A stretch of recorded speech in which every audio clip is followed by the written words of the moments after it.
काल में सबसे ज़्यादा अगर कोरोना का असर हुआ तो शिक्षण संस्थान पूरी तरीके से बंद रहा और कोरोना की वजह से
उन्होंने बहुत कुछ नया सिखाया।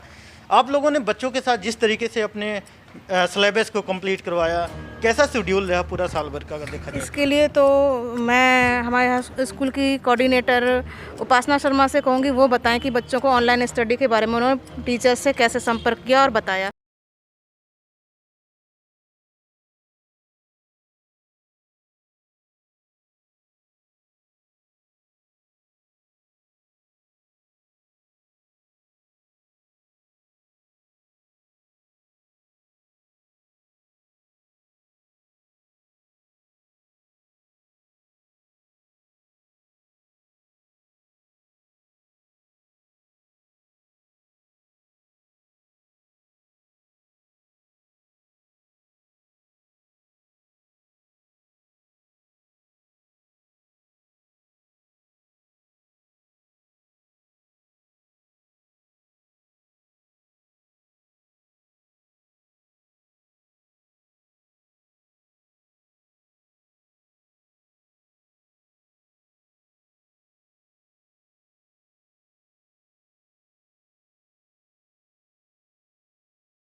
नाने थे उनसे हमने फ़ोन नंबर लिए और सारे जो हमारे क्लास टीचर्स थे उन्होंने भी बहुत इनिशिएट लिया, सब्जेक्ट टीचर्स ने भी इनिशिएट लिया और एक हमने क्लास ग्रुप्स बना लिए जिसमें हमारे बच्चे सारे ऑनलाइन टीचिंग के लिए प्रिपेयर हो गए। तो हमने वो 10 अप्रैल तक हमने वही शेड्यूल कंटिन्यू रखा, लेकिन उसके बाद फिर हमने प्रीवियस क्लास का उनको जो प्रीवियस नॉलेज थी उसके अलावा अब हमने सोचा कि अब सारे साल तो हम प्रीवियस नॉलेज पे बेस्ड जो स्टडी है उसको कंटिन्यू कर नहीं सकते, तो हमने 10 अप्रैल से जो हमारी नेक्स्ट न्यू क्लासेस थी उनकी पढ़ाई स्टार्ट कर दी। हमारे टीचर्स ने इतना भी एफर्ट किया कि उन्होंने जो बुक्स वगैरह थी जो नए शेड्यूल की थी, हमने एनसीईआरटी चलाई थी इस बार, तो सभी ने एनसीईआरटी का सिलेबस निकाला और वो ऑनलाइन शेड्यूल जो था वो कंटिन्यू रहा। इसके साथ ही साथ हम बच्चों को बीच बीच में मदर्स डे और अंबेडकर जयंती इन सब का भी जो भी उनको नॉलेज होती थी जनरल नॉलेज से रिलेटेड वो सब भी कराते रहे। तो पूरे साल हमारा नर्सरी टू 8 तो अभी भी यही शेड्यूल चल रहा है कि हम ऑनलाइन टीचिंग सारे हमारे सब्जेक्ट टीचर्स और जो क्लास टीचर्स वगैरह हैं वो उसी के थ्रू करा रहे हैं।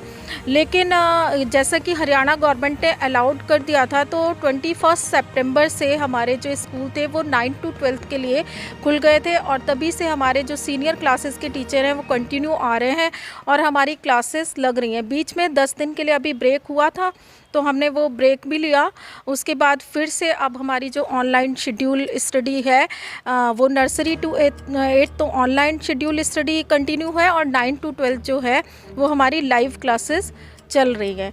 और जैसे भी हो हमारे टीचर्स मतलब बहुत ही अच्छा कर रहे हैं और हमारे स्टूडेंट्स भी मतलब इनिशिएट ले रहे हैं, पेरेंट्स का भी सपोर्ट सबका है।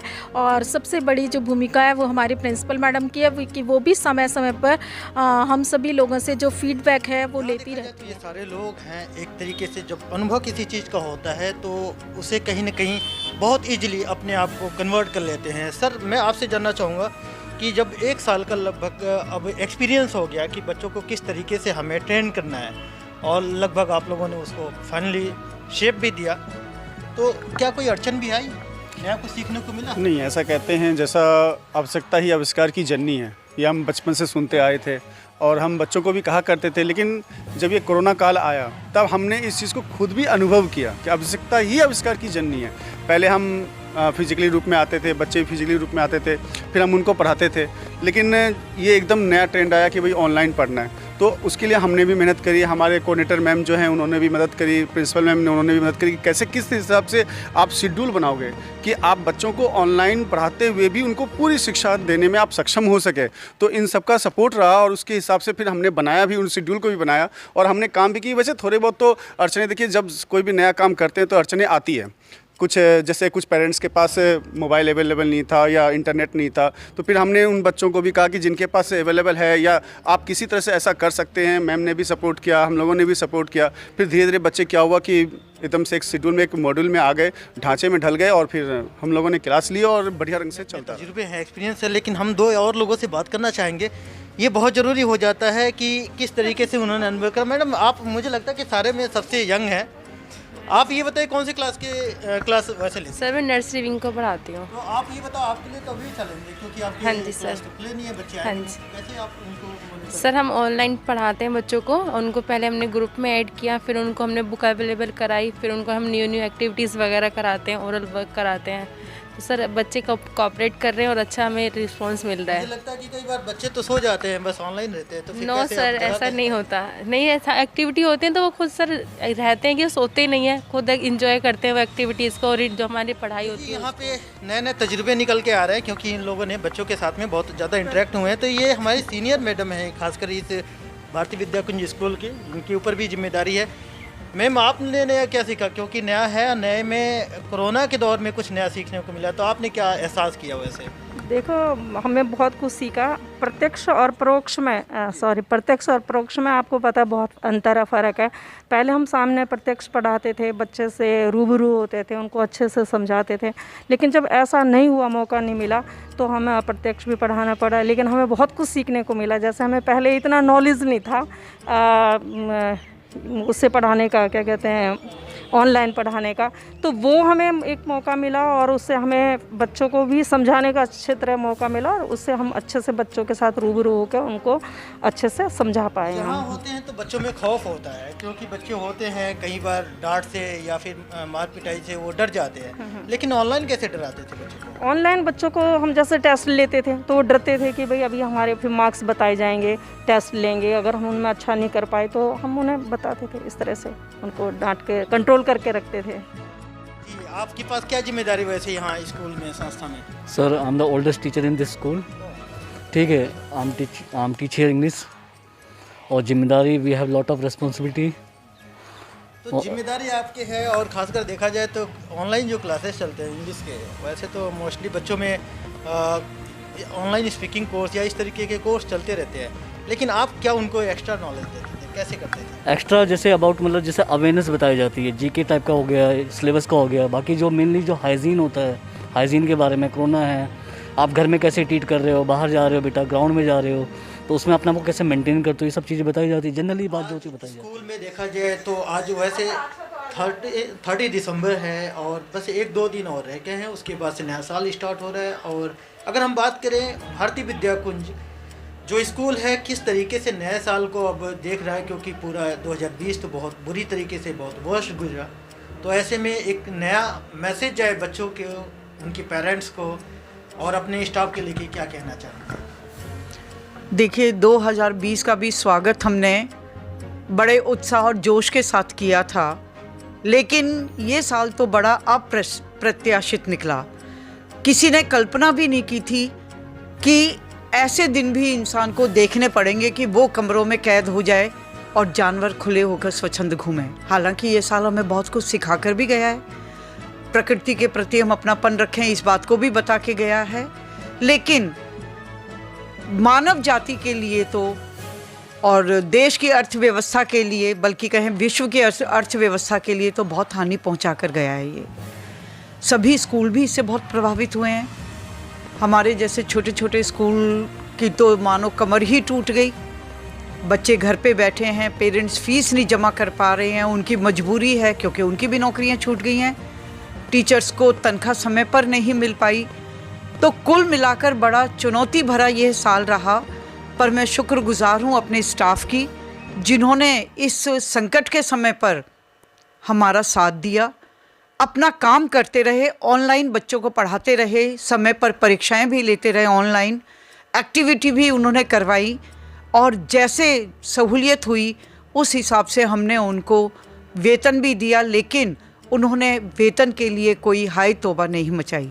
तो मैं अपने स्टाफ का, अपने अभिभावकों का और विद्यालय के सभी कर्मचारियों के धन्यवाद देती हूँ कि उन्होंने इस बुरे वक्त में, इस संकट के समय में अपना सहयोग दिया और विद्यालय चाहे खुला ना हो लेकिन उसका कार्य सुचारू रूप से चलता रहा।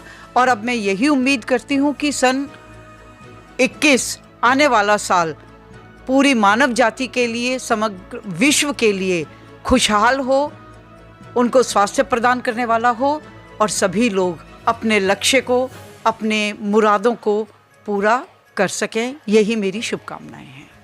लास्ट क्वेश्चन मेरा ये रहेगा कि जिस तरीके से आपने बताया कि स्कूल में कोऑपरेट करते रहे आपके स्टाफ जितना है और अच्छा रिस्पांस मिला, क्योंकि बात करने में उन लोगों ने बताया कि हम किस तरीके से बच्चों से इंटरेक्ट होते रहे। हालांकि ये नया हमारे जीवन शैली में आया, ऑनलाइन क्लासेस, अचानक से सब कुछ, ये प्री प्लान तो था नहीं। तो अब अगर बात आए कि अब कुछ एक नया हमारे पास एक अल्टरनेटिव आ गया है, विकल्प है, लेकिन 2021 में भारतीय विद्याकुंज अपने बच्चों को लेके नए तरीके से कैसे पेश आएगा, क्या रहेगा एक नया एकेडमिक सेशन? देखिए, ऑनलाइन क्लासेस तो होती रही हैं, लेकिन मैं समझती हूँ कि टीचर के सामने बैठकर बच्चा जो सीखता है उतना ज्ञान वो ऑनलाइन में प्राप्त नहीं कर पाता है। तो टीचर से मिलना, क्लास अटेंड करना, ये तो बहुत ज़रूरी है। अगले साल का तो देखते हैं कि कोरोना का क्या मिजाज रहता है।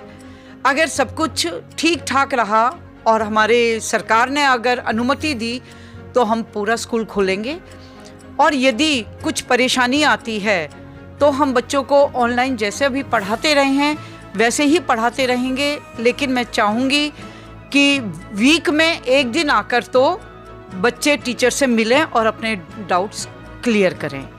तो मैं यही उम्मीद करती हूँ कि भगवान सब ठीक ठाक करेगा और हमारे स्कूल फिर से चहकने लगेंगे जैसे पहले होते थे। देश दुनिया की हर लेटेस्ट खबर देखने के लिए सब्सक्राइब करें हमारे चैनल PNN को और साथ ही बेल आइकन दबाना ना भूलें।